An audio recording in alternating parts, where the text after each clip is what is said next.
Hey guys, and welcome back to another episode of the Renaissance Room Podcast. Sorry, this is not the Renaissance Room Podcast, but check out the Renaissance Room Podcast. This is a YouTube video. I'm sitting here cozy in my jammies and in my robe, and I just wanted to come on here and I wanted to pose a question. One, when are we going to start having more compassionate and conscious conversations as African Americans? I just think that we can really rid a lot of the dating discourse in the media's programming by being a little bit more conscious. For example, I made a TikTok video. It was a little long-winded. I wish I had posted it on my YouTube channel. But I spoke about how there is like silent suffering that takes place in the lives of Black men who are honest, right? They do things the honest way, and they aren't making a certain amount of money, right? I think when you start talking about college, you have to understand that America's school system does everything in its power to discourage Black boys from learning. Okay, so it's not that Black men don't gravitate towards academia. It's not that Black men are not smart or capable or competent, but it is strategic that a lot of Black men have very long track records of disciplinary action while in school. And so keep that in mind, right? So at its core, Black males are discouraged from pursuing academia. And it's not even just Black males. I would say that Black women as well. I've had my experiences as my fair shares as well. At the time I was studying biology, I wanted to go and I wanted to be a doctor. I remember having like white professors and white not guidance counselors, but what are those people who are in your advisor, your academic advisors? Having academic advisors be incredibly discouraging, and say very racist and almost like really harsh things.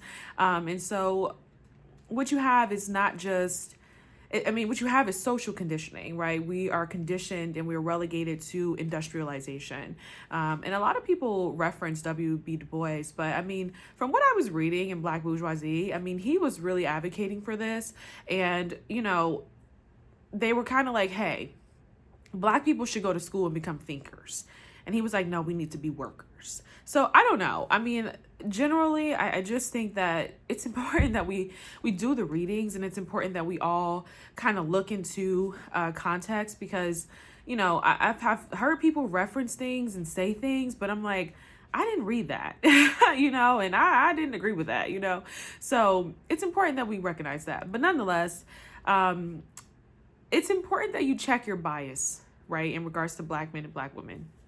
I believe that you can do this by acknowledging the Black men and Black women that you have in your life, right? So, for example, it's like if you have Black women in your life, who are your sisters, then you can resonate with the struggles of Black women. If you have, I was drinking sparkling water prior to coming on, so my bad. But if you have Black men in your life who are your cousins, your uncles, then you can kind of resonate with the struggles that Black men go through. And I just kind of talk about love. So I said that you have to kind of ask people what love is to them today, right? And I truly believe that if you don't know God, you don't know love. Because that God is love, right? And it's love in the purest form. But for a lot of people, you have to understand that love is negligence, love is, I wrote it down actually, because I was journaling. I said, love is negligence, love is control. And something that I'm going to talk about in this video here very, quickly is love is undeserved praise. So I spoke about the realities of single mothers growing up having to raise their sons alone, and how for a lot of women, there's truth in the fact that hey, you cannot give him the things that a father might have given him because you're not a man. And that's not because you're incompetent, but that's just the reality of the situation. But it's not to say that you can't raise them. I think that women who obviously have villages, and we say villages, I mean like their fathers, their grandfathers, men who are of good character and moral, some type, they have morals and things like that. They can really pour into the young boy. I think that they have a better idea of kind of modeling that, because I just think that a woman you can't necessarily teach him per se, you're not a woman, but you can still instill strength and things like that in him.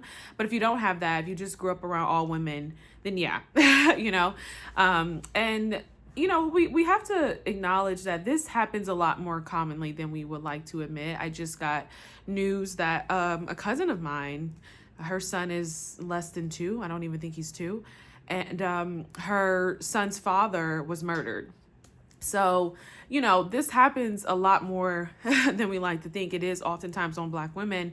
And this is not to critique Black women, but I just wanted to talk about love in the sense that I believe that a lot of Black men believe that love is undeserved praise. And I was bringing awareness to this because I believe that this is kind of what we have in the conversations around high value and, you know, men online in these spaces, in this sense of entitlement that a lot of these guys feel, and they don't really know what love is because that's all their mother could really give them, right? You want to kind of pour into your son's self-esteem. You want to build him up. You want to, you know, be all these things for your son.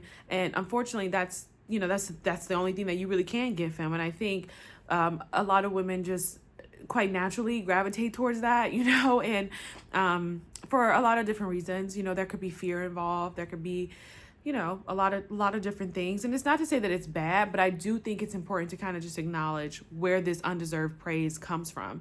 And what made me really think about this is the level of entitlement that I think a lot of young males have today. When you are not taught that you have to work for things, right? You have to become someone who has earned respect. You know what I mean? You're not entitled to anything.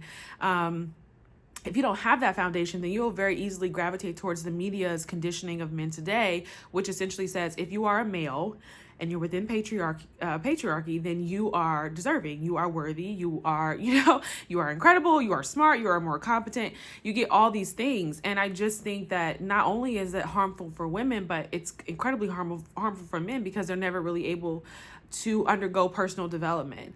And so, yeah, I think that's kind of what we have today. And I think when you talk about the relational breakdowns, I think that's kind of what it's, you know what I mean? That's kind of where we are.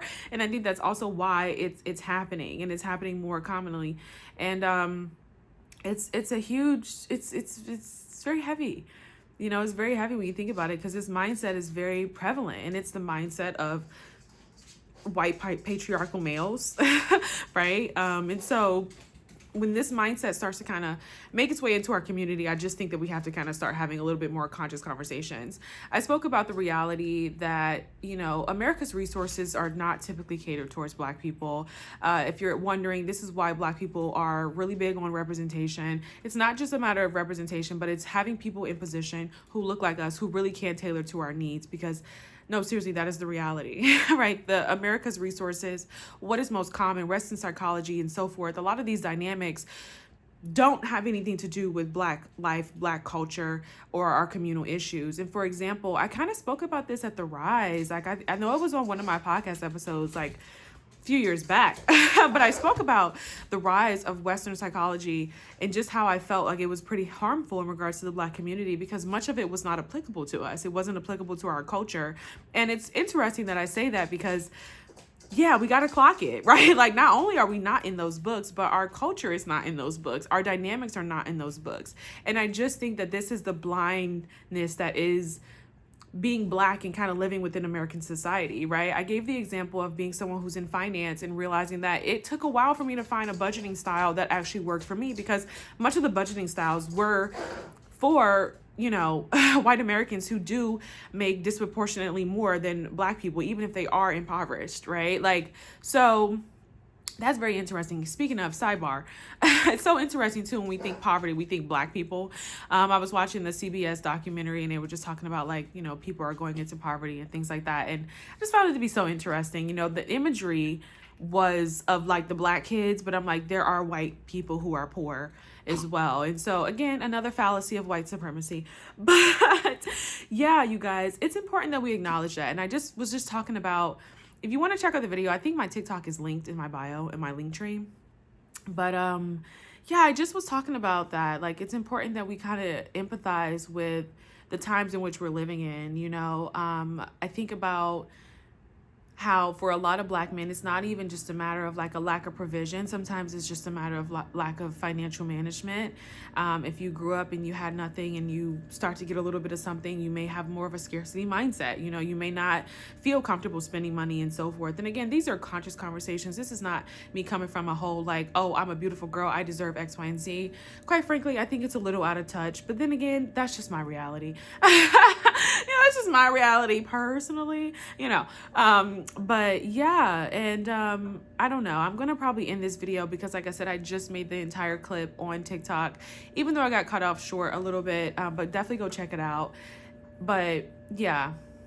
And I also want to say this too, because I know the Super Bowl is coming up and I know that this is slightly irrelevant, but you guys know I dabble a little bit into the NFL, I find it very interesting that a lot of people are attacking Jalen Hurts' fiance, and I know that they are only attacking her because she's a Black woman. And what I find to be most interesting about this is that a lot of people like to dismiss race, and we like to go about things in a different way, and we like to X, Y, and Z, but you guys didn't do that with Travis Kelce, and Taylor Swift. And granted, I understand Taylor is in a different tax bracket and she's a celebrity, and so she's in her whole own lane, but the disregard, the disrespect is very telling. It's very disproportionate, and it's very obvious that it is due to race, right? And so it's very interesting. We live in a society where Black women are taught that they don't deserve anything, okay? And Black men are oftentimes kept from acquiring the resources and the opportunities to get anything, okay? And so this is why it's important that we have conscious conversations outside of the media, and we learn to stand together, because at the end of the day, we are the only two people, okay? We are our community is the only one that's dealing with this. And it doesn't really matter where you go. You can't really escape it, right? You can't escape it. So I'll leave that there with you guys so you guys can understand how very much real it is. And I know this was short. I didn't really get into much. But like I said, I made a video on TikTok. It was like 10 minutes. So yeah, have a good night. But please be aware that we are definitely, it's time to kind of wake up and understand that at the end of the day, like, we're having the same struggles. We're both within this system. Like Target literally, like, you know what I mean? Like, we're very much impacted by these things. And it's not a Black man thing, a Black woman thing, no, it's a Black thing. It's a Black thing. It's crazy with American media and so forth with these narratives, because it's like, I'll be darned if you put us in this system and you do all this to us, and then you want to come into our community, and then you want to turn us against each other. That's all we got, So just keep that in mind. Have a good night.